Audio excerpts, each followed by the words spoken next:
ಕನ್ನಡ ನಾಡು, ಇದು ಕನ್ನಡಿಗರ ನಾಡಿಮಿಡಿತ. ಲಿಂಗಾಯತ ಮಹಾಸಭೆಯ ರಾಜ್ಯಾಧ್ಯಕ್ಷರು ಹಿರಿಯ ಉಪಾಧ್ಯಕ್ಷರಾದಂಥ ಸ್ವರ್ಗೀಯ ತಿಪ್ಪಣ್ಣ ಅಪ್ಪನವರ ಒಂದು 1ನೆಯ ಪುಣ್ಯ ಸ್ಮರಣೋತ್ಸವ ಕಾರ್ಯಕ್ರಮ.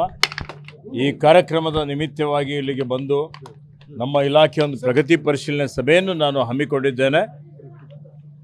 ಅದರಲ್ಲಿ ವಿಶೇಷವಾಗಿ ಬಳ್ಳಾರಿಯಲ್ಲಿ ಏನೀಗ ಬರಗಾಲದ ಪರಿಸ್ಥಿತಿ ಇದೆ, ಬರ ನಿವಾರಣೆ ಮಾಡುವಂಥದ್ದಿರ್ಬೋದು, ಶುದ್ಧ ಕುಡಿಯುವ ನೀರು ಕೊಡುವಂಥದ್ದಿರ್ಬೋದು, ರಸ್ತೆ ಚರಂಡಿ ಇತರ ವಿಷಯಗಳ ಬಗ್ಗೆ ಮಧ್ಯಾಹ್ನ 2:30 ಗಂಟೆಗೆ ಜಿಲ್ಲಾ ಪಂಚಾಯತಿಯಲ್ಲಿ ಒಂದು ಪ್ರಗತಿ ಪರಿಶೀಲನೆ ಸಭೆಯನ್ನು ಇಕ್ಕಿದ್ದೇನೆ.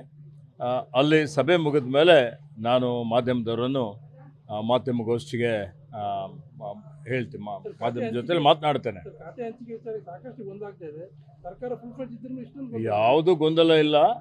ಈಗ ನೋಡಿ, ಮಾನ್ಯ ಮುಖ್ಯಮಂತ್ರಿಗಳು ಈಗಾಗಲೇ ಹೇಳಿದ್ದಾರೆ, ನಾಳೆ ಖಾತೆ ಹಂಚಿಕೆ ಎಲ್ಲ ಭಾಳ ಸುಗಮವಾಗಿ ಆಗುತ್ತದೆ.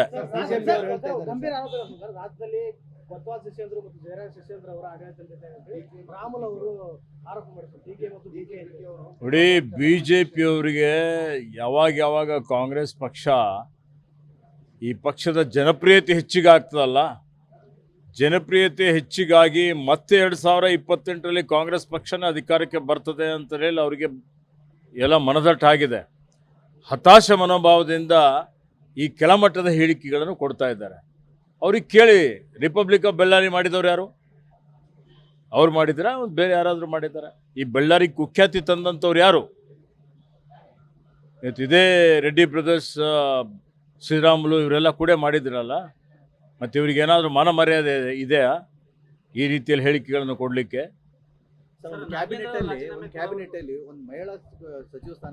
ಮಹಿಳೆಯರಿಗೂ ನಮ್ಮ ಪಕ್ಷ ಇವತ್ತು ಮಹಿಳೆಯರಿಗಾಗಿ ಕಾರ್ಯಕ್ರಮ ಮಾಡಿದ್ದೇ ನಮ್ಮ ಪಕ್ಷ. ಹೀಗಾಗಿ ಮಹಿಳೆಯರಿಗೂ ಪ್ರಾತಿನಿಧ್ಯ ಸಿಗ್ತದೆ, ಎಲ್ಲ ಸಮುದಾಯದವ್ರಿಗೆ ಪ್ರಾತಿನಿಧ್ಯ ಸಿಗ್ತದೆ.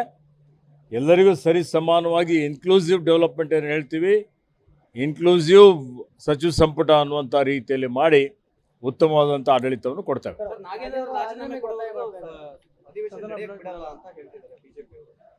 ನೋಡಿ, ಈಗ ಲೋಕಸಭೆಯಲ್ಲಿ ಏನು ನಡೀತಾ ಇದೆ ನೋಡ್ತಾ ಇದ್ದೀರಲ್ಲ. ಇವತ್ತು ಯಾವ ರೀತಿಯಲ್ಲಿ ವಿದ್ಯಾರ್ಥಿಗಳು ನಡೆಸ್ಕೊಂಡ್ರು, ಅವರು ಪೊಲೀಸ್ ದುರ್ಬಳಕೆ ಯಾವ ರೀತಿಯಲ್ಲಿ ಮಾಡಿಕೊಂಡಿದ್ದಾರೆ ನಿಮ್ಮ ಕಣ್ಣೆದುರುಗಡೆನೇ ಇದೆ. ಕೊನೆಗೆ ಅನಿವಾರ್ಯವಾಗಿ ಧರ್ಮೇಂದ್ರ ಪ್ರಧಾನ್ ರಾಜೀನಾಮೆ ಕೊಡಬೇಕಾಗಿತ್ತು. ಈಗ ಯಾರು ವಿದ್ಯಾರ್ಥಿಗಳ ಮೇಲೆ ಹಲ್ಲೆ ಮಾಡಿದ್ದಾರೆ, ಪೆಲೆಟ್ಗಳನ್ನು ಉಪಯೋಗ ಮಾಡಿದ್ದಾರೆ, ಹಿಂಸೆ ಮಾಡಿದ್ದಾರೆ, ಅವ್ರ ಮೇಲೆ ದಬ್ಬಾಳಿಕೆ ಮಾಡಿದ್ದಾರೆ, ಅಂಥವ್ರ ಮೇಲೆ ಕ್ರಮ ಆಗಬೇಕಲ್ಲ. ಅವ್ರ ಮೇಲೆ ಕ್ರಮ ಆಗಲಿ ಅಂತೇಳಿ ಕೇಂದ್ರ ಸರ್ಕಾರದ ವಿರುದ್ಧ ಇವರು ಹೋರಾಟ ಕೂಡಲಿ.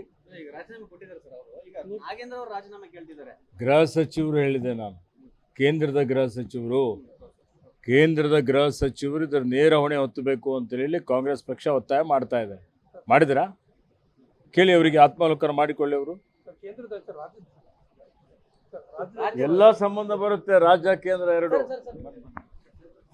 ಸಮಗ್ರ ಸುದ್ದಿಗಳಿಗಾಗಿ ತಪ್ಪದೆ ನೋಡಿ ಕನ್ನಡ ನಾಡು ವಾಹಿನಿ. ಸಬ್ಸ್ಕ್ರೈಬ್ ಮಾಡಿಕೊಳ್ಳಲು ಕೂಡಲೇ ಪಕ್ಕದಲ್ಲಿ ಕಾಣುವ ಬೆಲ್ ಐಕಾನ್ ಕ್ಲಿಕ್ ಮಾಡಿ ನೋಟಿಫಿಕೇಶನ್ ಪಡೆಯಿರಿ.